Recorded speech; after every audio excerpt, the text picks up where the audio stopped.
लता मंगेशकर का जन्म 28 सितंबर 1929 को इंदौर, मध्य प्रदेश में हुआ था। ये फोटो उनके बचपन की है। पुरस्कारों के लिए अपने करियर का पहला फिल्मफेयर पुरस्कार लेने से इनकार कर दिया। ऐसा कोई सम्मान नहीं है जो लता दीदी को न मिला हो। उन्हें दादा साहब फाल्के पुरस्कार, पद्म भूषण, पद्म विभूषण और भारत रत्न पुरस्कार से सम्मानित किया गया था। उन्हें 3 राष्ट्रीय पुरस्कार भी मिले, 4 फिल्मफेयर अवार्ड भी जीते।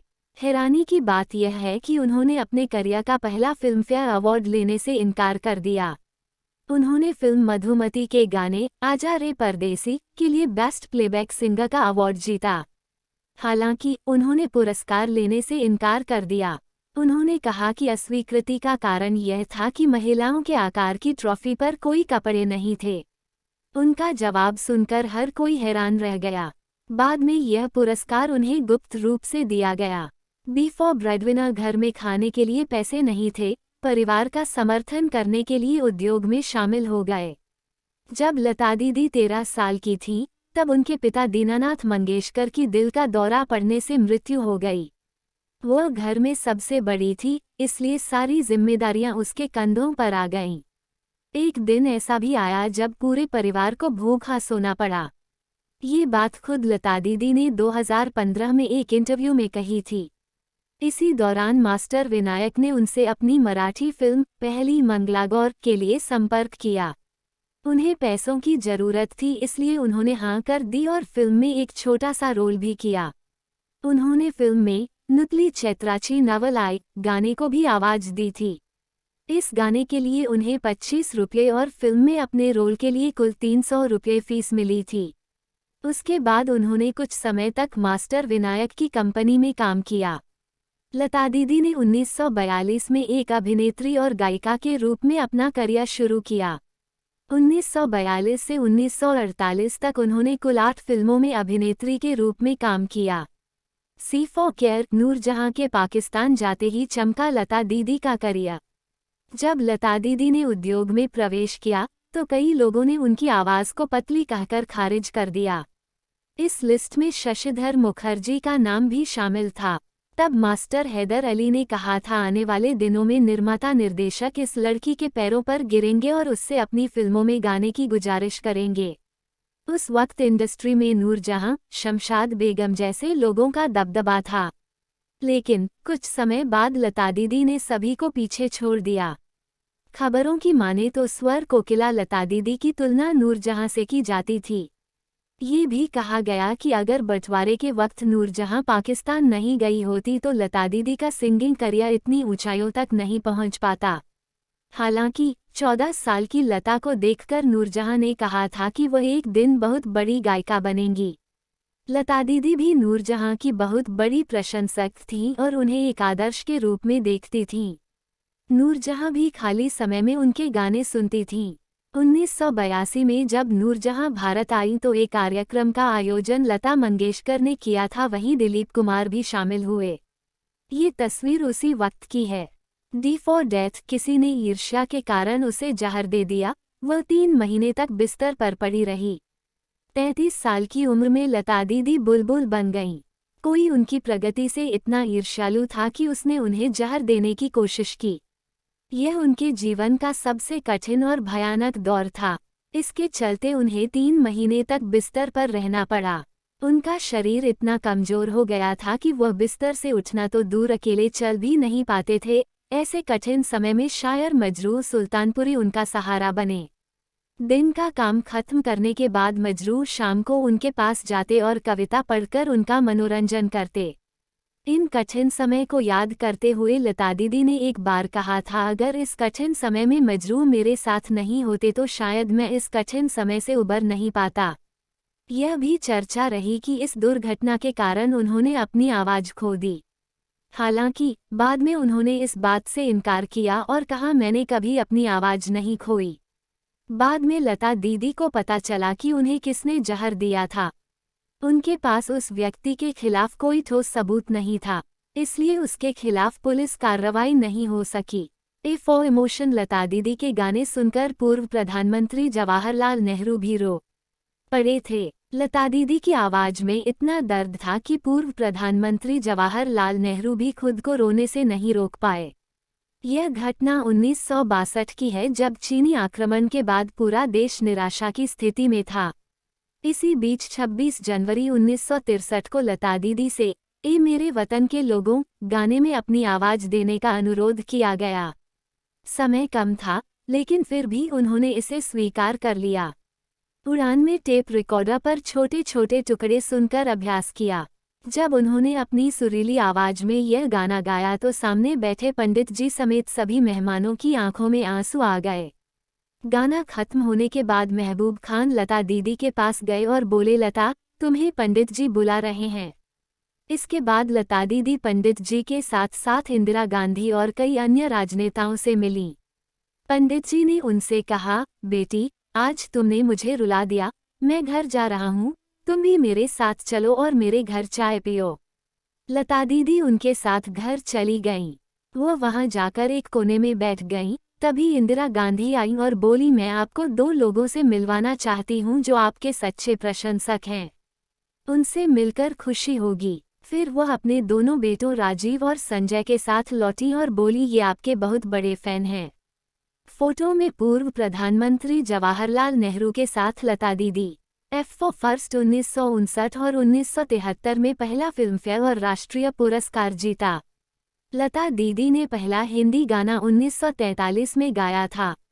मराठी फिल्म गजभाव के गाने माता एक सपूत की दुनिया बदल दे तू को आवाज दी।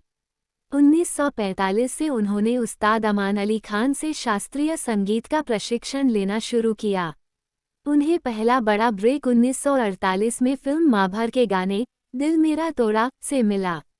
1949 में उनका पहला सुपरहिट गाना फिल्म महल से था, जिसके बोल थे, आएगा आने वाला।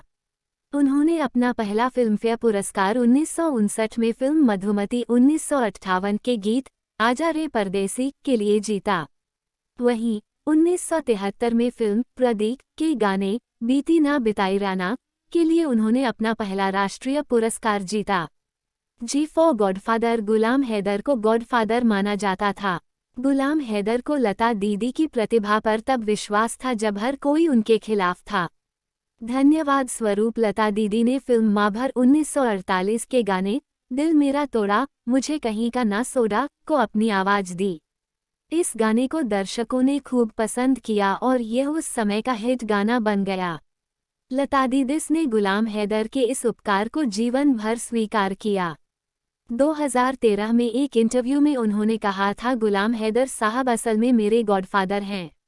वह पहले संगीत निर्देशक थे जिन्होंने मेरी प्रतिभा पर पूरा भरोसा दिखाया। हेमा के लिए पहले असली नाम हेमा मंगेशकर था। नाटक के प्रभाव के कारण पिता ने नाम बदलकर लता रख दिया। लता दीदी का पहले नाम हेमा था। फिर आता है उनका रिश्ता। वह नाटक की मुख्य महिला पात्र लतिका से प्रभावित थे। पिता का नाम लता था। पहले लता दीदी के पिता का नाम दीनानाथ अभिषेकी था, लेकिन वह चाहती थी कि उनकी अगली पीढ़ी का नाम बिल्कुल अलग हो। उनके पैतृक गांव को मंगेशी कहा जाता था और देवता का नाम मंगेश था। इस प्रकार उन्होंने अपना उपनाम बदलकर मंगेशकर रख लिया। छोटी लता मंगेशकर अपनी बहनों और माता पिता के साथ इंदौर के लिए। लता दीदी का जन्म इंदौर में उनकी मौसी के घर हुआ था। लता दीदी का जन्म शनिवार 28 सितंबर 1929 को इंदौर के सिख इलाके में उनकी मौसी के घर हुआ था। उन्होंने अपने बचपन के अधिकांश वर्ष इंदौर में बिताए। यहीं से उनके पिता की थिएटर कंपनी में काम करने का सिलसिला शुरू हुआ। अपने पिता की मृत्यु के बाद वह 1945 में मुंबई आ गईं। जयदेव के लिए संगीतकार जयदेव के साथ काम करना सबसे कठिन था। लता दीदी ने 1940 से 2000 के दशक तक नई पीढ़ी के महान संगीत निर्देशकों के साथ काम किया, लेकिन उनके लिए सबसे बड़ी चुनौती जयदेव थे।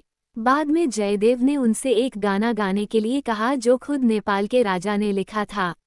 लता दीदी ने कहा कि संगीत देने के बाद जयदेव सारी जिम्मेदारियां गायक पर डाल देते थे। इससे उनके साथ काम करना मुश्किल हो जाता है। इस फोटो में लता दीदी किशोर कुमार के साथ नजर आ रही हैं। दोनों ने मिलकर 327 गाने गाए हैं। केफो किशोर कुमार को अपना पीछा करते देख वह डर गई थीं। लता दीदी किशोर कुमार को अपना भाई मानती थीं। इस जोड़ी ने कई बेहतरीन गाने दिए हैं। उन्होंने सबसे पहले फिल्म जिद्दी में किशोर कुमार के साथ ये कौन आया रे गाना गाया था। लेकिन उनकी पहली मुलाकात की कहानी दिलचस्प है। अपने करियर की शुरुआत में लता दीदी लोकल ट्रेन से स्टूडियो जाती थीं। एक दिन महालक्ष्मी स्टेशन पर कुर्ता पायजामा पहने एक आदमी लाठी लेकर उनके कोच में आया। वह शख्स लता दीदी को परिचित लग रहा था, लेकिन उन्हें समझ नहीं आया कि उन्होंने उसे कहाँ देखा। जब वे लोकल से उतरकर कार लेकर आए तो वह व्यक्ति भी उनके पीछे कार में बैठने लगा। वह घबरा गई और तेजी से स्टूडियो पहुंच गई जहां वह आदमी उसका पीछा कर रहा था। स्टूडियो पहुंचकर उन्होंने संगीतकार खेमचंद से पूछा, ये कौन है जो मेरा पीछा कर रहा है। खेमचंद ने पीछे देखा तो हंसने लगा और बोला, यह अशोक कुमार का भाई है, ये किशोर कुमार हैं। इस तरह दोनों की पहली मुलाकात हुई। भाषा के लिए एल उच्चारण सुधारने में दिलीप कुमार का बड़ा हाथ।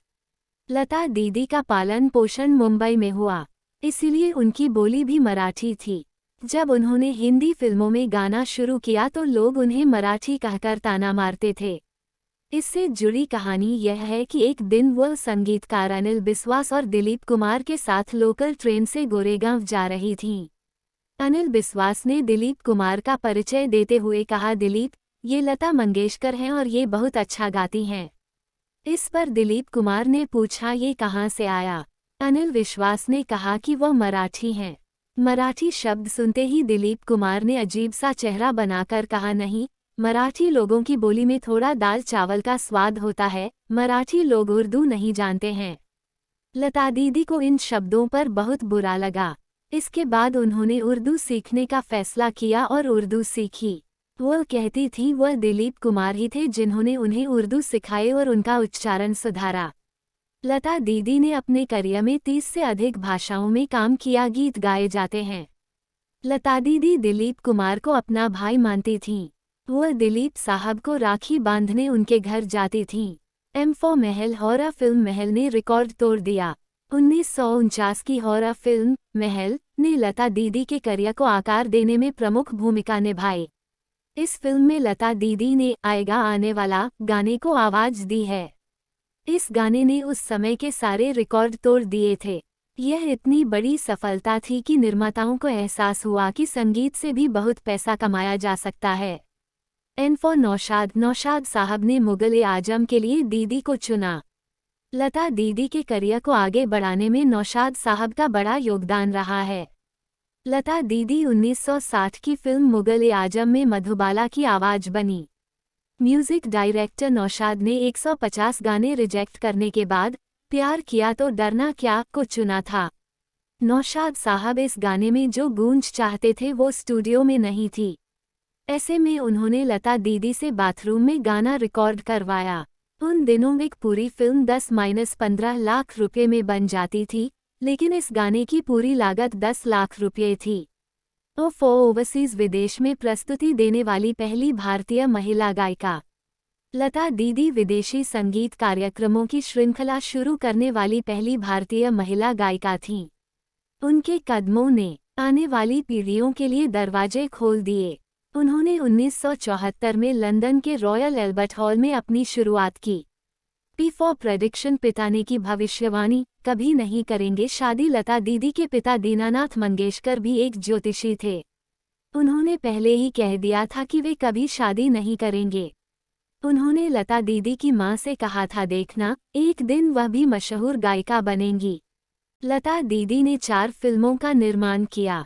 उन्होंने मराठी फिल्म त्यंगा 1953 और हिंदी फिल्म ज़ंजार 1953, कंचन 1955 और लेकिन 1990 का निर्माण किया। कुछ पाया कुछ खोया 1989। वह इस हिंदी टीवी सीरियल की निर्माता भी थीं। क्यू क्वीन के लिए प्रश्न सुरों की मलिका बनी लता दीदी को गायकी की रानी कहना गलत नहीं होगा। उन्होंने कई गायकों की संगीत यात्रा को सुविधाजनक बनाया है। उनका स्वर्ण युग 1950 के दशक में शुरू हुआ और 1980 के दशक तक जारी रहा। इसके बाद उन्होंने चुनिंदा प्रोजेक्ट्स पर ही काम किया। आर फॉर रिकॉर्ड, सर्वाधिक गाने गाए जाने का Guinness book of records record. 1974 में लता दीदी ने सर्वाधिक 25,000 गाने गाने के लिए गिनीज बुक ऑफ रिकॉर्ड्स में अपना नाम दर्ज कराया। इस रिकॉर्ड पर मोहम्मद रफ़ी ने कहा कि ये आंकड़ा गलत है। दीदी ने 28,000 से ज़्यादा गाने गाए हैं। साथ ही अपने पूरे करियर में उन्होंने 50,000 से ज़्यादा गानों को आवाज़ दी है। इस फोटो में लता दीदी बहन मीना, आशा, उषा और भाई हृदयनाथ के साथ नजर आ रही हैं। साड़ी के लिए सफ़ेद साड़ी बेहद पसंद है। लता दीदी को सूती साड़ियाँ बहुत पसंद थीं। वहीं वह उन रंग बिरंगी साड़ियों की जगह सफ़ेद साड़ी पहनना पसंद करती थीं। सफ़ेद साड़ी पहनने के बारे में वो कहती थी, सफ़ेद रंग मेरी पर्सनैलिटी पर खूब जंचता है और लोग सफ़ेद साड़ी में अच्छे भी लगते हैं। मुंबई में एक बार भारी बारिश की भी घटना हुई है। लता दीदी को नहीं पता था कि रिकॉर्डिंग के लिए क्या पहनना है। कुछ देर सोचने के बाद उन्होंने क्रेप शिफॉन की साड़ी पहनी, जो शायद पीले या नारंगी रंग की थी। फिर जब वह स्टूडियो पहुंचे तो उनकी नज़र साड़ी पर पड़ी और रिकॉर्डिस्ट ने पूछा, आपने क्या पहना है? जवाब में लता दीदी ने कहा कि मैं इतनी बारिश में भीग गई हूँ, क्रेप साड़ी पर पानी जल्दी सूख जाता है, लेकिन कॉटन पर नहीं, इसलिए मुझे ये पहनना पड़ा। इस पर रिकॉर्डिस्ट ने कहा कि यह आपको शोभा नहीं देता। इस घटना के बाद लता दीदी को एहसास हुआ कि लोगों ने सिर्फ उन्हें देखा है। सफ़ेद साड़ी में नजर आना पसंद है। ऐसी स्थिति में वे रंगीन साड़ियों से खुद को दूर कर लिया। टी फॉर ट्रेनिंग 5 साल की उम्र में संगीत प्रशिक्षण शुरू किया। 5 साल की लता दीदी को कोरस में गाते देख उनके पिता ने उन्हें संगीत सिखाने का फैसला किया। उनके पिता उन्हें रोज सुबह 6 बजे जगाते थे और संगीत सिखाते थे। उन्होंने अपना पहला स्टेज परफॉर्मेंस 9 साल की उम्र में दिया था। परफॉर्मेंस के बाद वह अपने पिता की गोद में सो गईं। यू फॉर अधूरे सपने, जीवन भर शास्त्रीय गायिका न बन पाने का अफसोस। पिता की मृत्यु के बाद घर की सारी जिम्मेदारी लता दीदी के कंधों पर आ गई। इसलिए उन्होंने बतौर अभिनेता और गायक फिल्मों में काम करना शुरू कर दिया। इसके अलावा उन्हें शास्त्रीय संगीत का अभ्यास करने के लिए पर्याप्त समय नहीं मिला। परिणामस्वरूप वह शास्त्रीय संगीत से पूरी तरह चूक गए। अपने करियर की ऊंचाई पर पहुंचने के बाद भी उन्हें इस बात का मलाल था कि वह शास्त्रीय गायिका नहीं बन सकीं। इस फोटो में लता दीदी रफ़ी साहब के साथ नजर आ रही हैं। दोनों ने मिलकर 400 से ज़्यादा गाने गाए हैं। वी फॉर वैल्यू, गायकों के अधिकारों के लिए लड़ाई लड़ी। वह लता दीदी ही थी जिन्होंने गायकों के अधिकारों के लिए लड़ाई लड़ी और गानों के लिए रॉयल्टी की मांग की। रफ़ी साहब लता दीदी और रॉयल्टी की मांग करने वाले सभी गायकों की विचारधारा के खिलाफ थे। गुस्से में आकर उन्होंने लता दीदी के साथ काम करने से इनकार कर दिया। इसके जवाब में लता दीदी ने कहा था, तुम मेरे साथ नहीं गाओगे, मैं खुद तुम्हारे साथ कभी नहीं गाऊंगी। दोनों ने लगभग 4 साल तक एक साथ गाना नहीं गाया या मंच साझा नहीं किया। डब्ल्यू फॉर वॉच, अपना खुद का गाना कभी स्क्रीन पर नहीं देखा या सुना। लता दीदी ने कई गाने गाए, लेकिन उन्होंने अपना गाना कभी स्क्रीन पर देखा या सुना नहीं। उनका मानना कि सुनने के बाद वे अपने गानों की कमियां निकाल लेंगे। एक्स फॉर एक्स फैक्टर, लता दीदी एक सामाजिक कार्यकर्ता भी थीं। लता दीदी ने गायन के साथ साथ समाज सेवा के कार्य भी किए।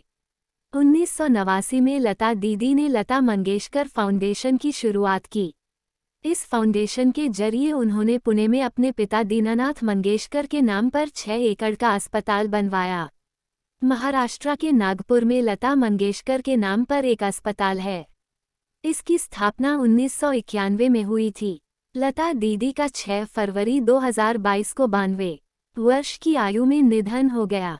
वह लंबे समय से निमोनिया और कोविड से बीमार थीं। प्रधानमंत्री नरेंद्र मोदी भी उन्हें अंतिम विदाई देने पहुंचे। युवाओं के प्यार के लिए, बहनों के लिए स्कूली शिक्षा का त्याग। लता दीदी अपने भाइयों से बहुत प्यार करती थी। उन्होंने अपनी बहन आशा भोसले के लिए अपनी पढ़ाई भी छोड़ दी। दरअसल लता दीदी और आशा भोसले एक ही स्कूल में पढ़ती थीं। स्कूल में पढ़ने के लिए दोनों को अलग अलग फीस देनी पड़ती थी। घर के हालात अच्छे नहीं होने के कारण लता दीदी ने अपना नाम वापस ले लिया। वह सिर्फ 2 दिन ही स्कूल जा सकी। सेट फॉर जिंदगी जीवन सार्वजनिक डोमेन में रहने के लिए नहीं था। लता दीदी का जीवन असाधारण है। लता दीदी की आत्मकथा लिखने की कोई योजना नहीं थी, क्योंकि वह अपनी जिंदगी को निजी रखना चाहती थीं। वे अपनी कहानियों से किसी को ठेस नहीं पहुंचाना चाहते थे। उन्होंने कहा कि कुछ बातें अनकही ही रह जाएं तो बेहतर है।